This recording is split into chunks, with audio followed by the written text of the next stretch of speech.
Halo para penonton di mana saja berada. Apa kalian sehat?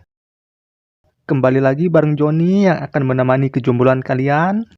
Langsung saja perbaiki posisi kalian dan check this out.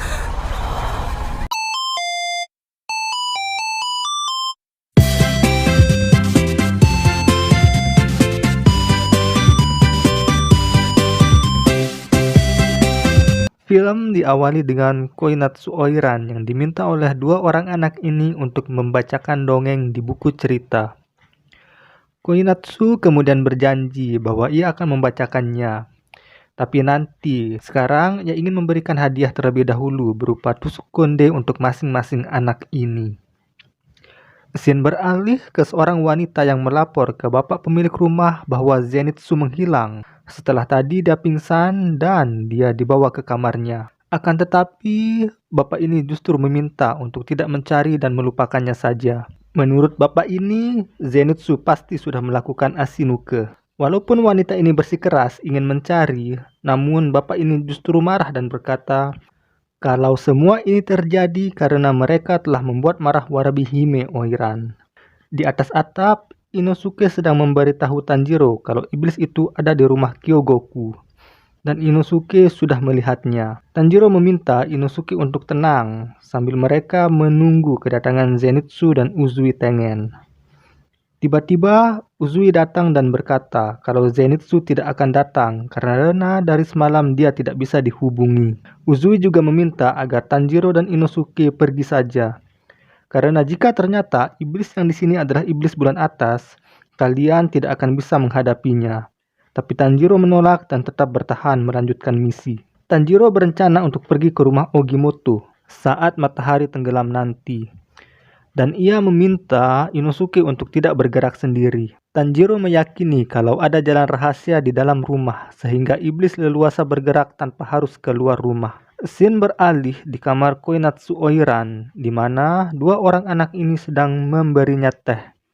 Dan setelah mereka keluar, tiba-tiba Tanjiro datang dengan tidak menyamar sebagai wanita lagi. Tanjiro memberitahu kalau malam ini dia akan pergi. Koinatsu Oiran kebingungan melihat cara berpakaian Tanjiro. Kemudian Tanjiro menjelaskan kalau dia adalah laki-laki. Sayangnya Koinatsu Oiran sudah mengetahui kalau Tanjiro adalah laki-laki. Tanjiro langsung kaget dan kebingungan dengan pernyataan Oiran tersebut. Koinatsu berkata kalau ia mengetahui Tanjiro adalah seorang laki-laki sudah sejak awal dia berada di sini. Ia juga menduga kalau motif Tanjiro menyamar sebagai perempuan adalah karena khawatir dengan Suma, salah satu dari istri Uzui Tengen. Dan Tanjiro berkata kalau benar itu adalah motifnya untuk menyamar. Koinatsu mengatakan kalau ia akan meninggalkan distrik ini besok karena ada orang yang ingin menikahinya. Koinatsu sungguh sangat berbahagia karena hal itu. Tapi Koinatsu juga mengkhawatirkan orang-orang yang akan dia tinggalkan. Dan Tanjiro meminta agar ia jangan khawatir dan hadapi semua tantangan dan masalah dengan senyuman. Setelah Tanjiro pamit lalu pergi, tiba-tiba iblis Daki sudah ada di belakang Koinatsu Oiran. Daki kemudian berkata kalau malam ini adalah malam terakhirnya di sini. Jadi dia akan memakan Koinatsu sebelum dia lupa. Scene beralih ke Tanjiro yang sedang berlari menuju tempat Inosuke. Tapi di tengah perjalanan, Tanjiro mencium bau wewangian yang samar. Dan ternyata itu adalah bau iblis. Di tempat terpisah, Inosuke sedang kesal karena sudah hampir tengah malam Tanjiro belum juga datang. Jadi terpaksa Inosuke harus bergerak sendiri. Pertama, Inosuke mengambil pedangnya yang dibawakan oleh tikus-tikus berotot ini. Kemudian ia bergegas keluar untuk mencari iblis. Di rumah Kyogoku, terlihat bapak pemilik rumah yang sedang bersedih sambil memegang baju milik istrinya, Omitsu. Tiba-tiba di belakangnya muncul Uzui Tengen yang bertanya tentang apa yang terjadi dengan Zenko dan Hinatsuru. Dengan menodongkan kunai ke leher pemilik rumah, Uzui meminta untuk dijelaskan dan jangan bertanya kembali. Bapak pemilik rumah ini menjawab kalau Zenko lenyap dan Hinatsuru sakit dan ia pergi ke rumah bordil. Uzui juga kembali bertanya mengenai bagaimana hilangnya beberapa orang. Dan tuan ini menjawab kalau ia mencurigai seseorang. Seseorang itu adalah Warabihime Oiran yang tinggal di ruangan di sebelah utara di mana tempat itu tidak pernah disinari oleh matahari. Setelah mendapat jawaban itu, Uzui menghilang. Di sebuah ruangan, Uzui sedang mencari iblis, tapi nyatanya ruangan itu kosong. Karena iblis tidak ada di sana, jadi Uzui berlari menuju tempat Hinatsuru. Uzui bergumam kalau ia akan menyelesaikan misi ini dengan tangannya sendiri. Scene beralih ke Tanjiro yang baru saja menuruni sebuah atap. Tepat di jendela kamar Koinatsu, Tanjiro kemudian membuka jendela itu. Namun, alangkah kagetnya dia melihat Koinatsu yang sedang dililit oleh selendang iblis Daki. Daki berkata, kalau Tanjiro itu kelihatannya adalah pendekar pedang yang lemah. Tanjiro justru lebih kaget karena melihat Daki yang merupakan iblis bulan atas 6. Tanjiro kemudian meminta Daki untuk melepaskan Koinatsu.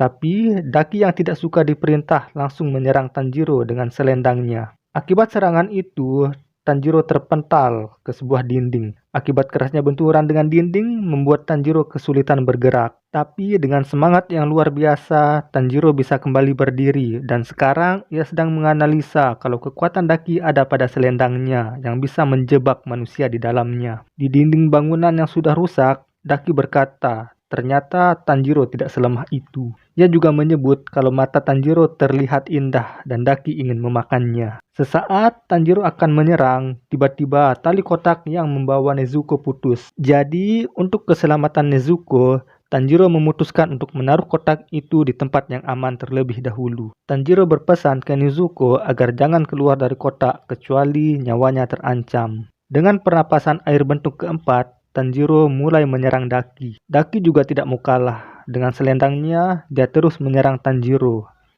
Dan akhirnya Tanjiro mampu menebas selendang Daki yang menawan Koinatsu. Melawan iblis bulan atas 6 membuat Tanjiro kelelahan dan ketakutan.